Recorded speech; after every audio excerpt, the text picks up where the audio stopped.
I'm about 7 days late to this rumor or leak. I actually just found this out yesterday. I didn't even know someone had this type of information. Once again, with leaks and rumors, it's always good to take it with a grain of salt because you never know when you see the final product.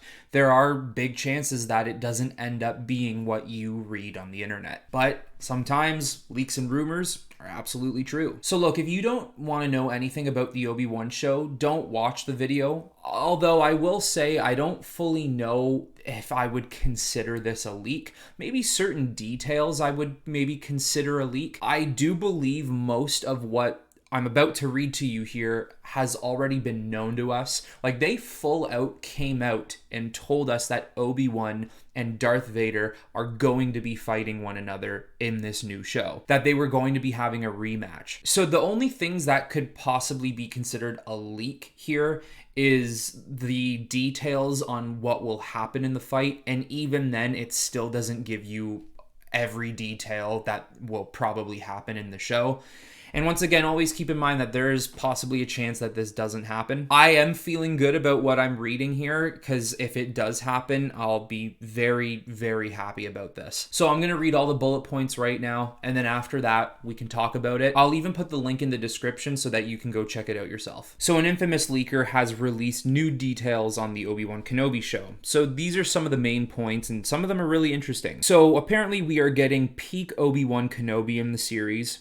Obi-Wan is dispatched to rescue a prisoner that is very important to the cause. The prisoner is being held captive by Inquisitors, of which the main one is played by Moses Ingram. The success of the mission catches Vader's attention, and he departs his castle in his TIE Advanced. In the duel with Vader, Obi-Wan is wearing what looks very similar to his Revenge of the Sith outfit, but without the robes, just the white tunic, and it's tattered. Vader's suit appears pretty much identical to the one in Rogue One. Obi-Wan appears very confident during the duel. He immediately recognizes who's under the suit. When Vader gets ready to engage, Obi-Wan force pushes him about 50 feet. Vader is launched into the air and hits a rock wall. Vader slowly gets up and advances towards his moment of revenge. The ground and rock formation of the duel looked like Jeddah, but it could be a completely different planet. And if you can't remember, Jeddah is from Rogue One. The duel is massive and took 2 weeks to shoot back in August. Hayden Christensen was not in the suit during these fight sequences shot in August. However, that's not to say Hayden doesn't do anything. So, like I said, we already did know Obi-Wan and Vader were going to be fighting each other again. It seems like it's going to be a crazy fight, which is something we've all wanted. And I've been saying this quite often that I do believe this show is almost like a make or break for Star Wars.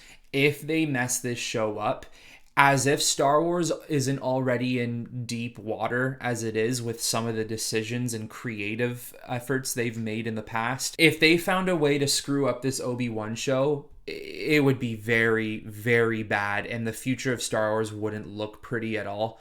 I will say, though, I am not saying this because I believe that's going to happen.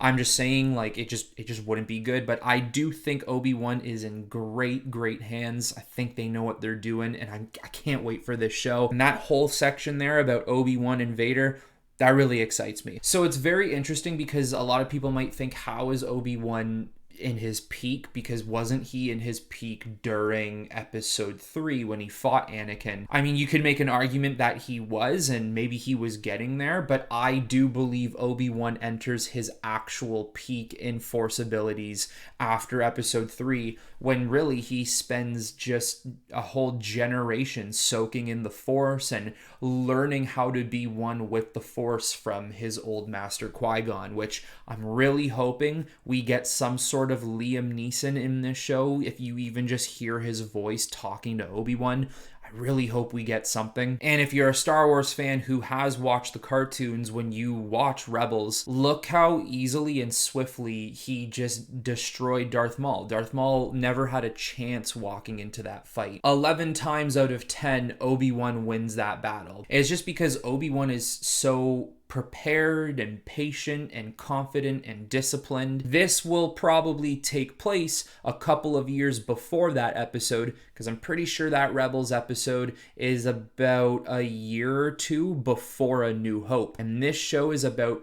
10 years before A New Hope. So Obi-Wan is still a little bit younger than when they meet each other in A New Hope, so he might be able to move around a little better, and he'll have that opportunity to still show Anakin or Darth Vader that he's not a Jedi to mess around with. That comment in A New Hope when he says he senses someone he hasn't sensed since, and then he just stops talking. A lot of people think, and even I thought at one point, that that clearly meant Revenge of the Sith. The last time he's seen Obi-Wan was at the end of Revenge of the Sith when Obi-Wan defeats him on Mustafar.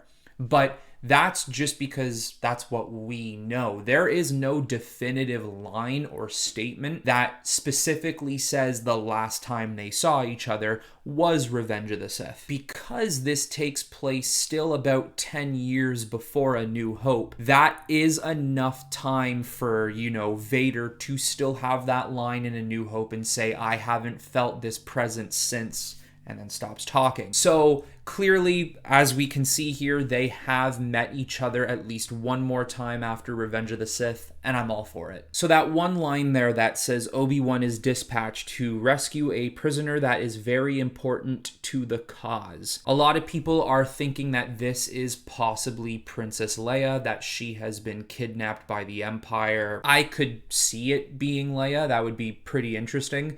I could also see it being someone completely different. And then the line right after it says the prisoner is being held captive by Inquisitors. And the guy who plays Han in Fast and Furious, Sung Kang, he is in this show as well. And I'm pretty sure he absolutely just came out and admitted he is playing an Inquisitor. So I'm pretty sure we're gonna have to get some fight scenes between Obi-Wan and Inquisitors. Also, I do think a lot of this clears up the fact that this wouldn't have just been an Obi-Wan show of him on Tatooine for all 6 episodes. I don't think there would be much interest in something like that at all, just seeing him, spending time at cantinas and sitting in his little hut home on Tatooine. That doesn't sound very fun to me. We all love Obi-Wan because he has some of the best fight scenes in all of Star Wars, and we want to see Obi-Wan continue that way. So he will obviously be off-world, and where exactly he will be going is going to be very interesting.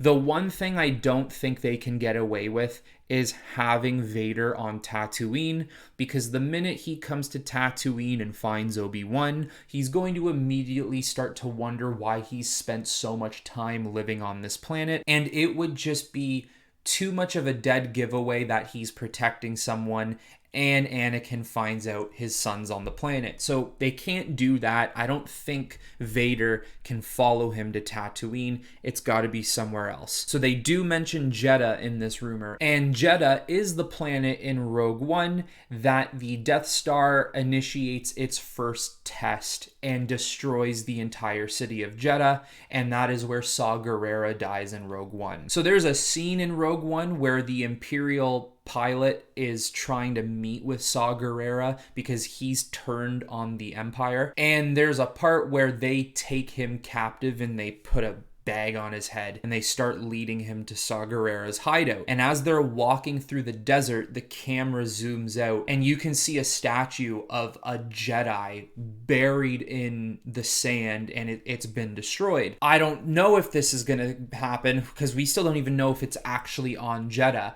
But I'm just saying, how sick would it be if Obi-Wan and Vader are fighting around that statue, and at the time that statue was upright, and maybe Obi-Wan's force push to Vader, him hitting the rock wall and the statue falls over, or maybe just their massive fight that they're apparently supposed to have causes the statue to fall and crumble. I mean, you don't need a full explanation on what happened to that Jedi temple on Jedha.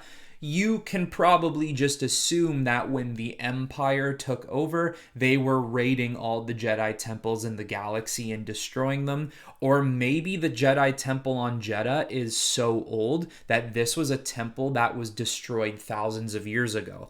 I mean, it can be self-explanatory depending on how you want to look at it. If you want to look at it in the Old Republic sense, or if you want to look at it in the Empire sense. But there is a third option. Maybe the reason it is destroyed is because Obi-Wan and Vader fight there. So now to end this, you're probably thinking to yourself, when is this show coming out? Because if you're excited the way I'm excited, you want the show right now. The other rumor I have heard is that it will drop in May of next year. And I think that would be genius because you could drop it on May the 4th. And the past couple May the 4ths for Star Wars have been pretty shitty. So I think they really need to bounce back and just have a killer May the 4th day. And this would be the way to give us a fantastic May the 4th. But anyways, that is it for this rumor of the Obi-Wan show. If you guys are excited, let me know in the comments below. Let me know like what you'd like to see in the show. If you'd like to see a lot of Darth Vader, and if you're excited for Hayden Christensen coming back to play the role, and if you want to see flashbacks, like I would love to see some flashbacks of Obi-Wan, Anakin, and Ahsoka. Now that they have Rosario Dawson as a live-action Ahsoka, you can get away with that now. So message down in the comments and let me know what you think. And also too, make sure to like and subscribe if you did like this video, and if you want to keep up to date with all the content I got coming out. Alright everyone, and just like usual, with every Star Wars video I make, The Force will be with you, always.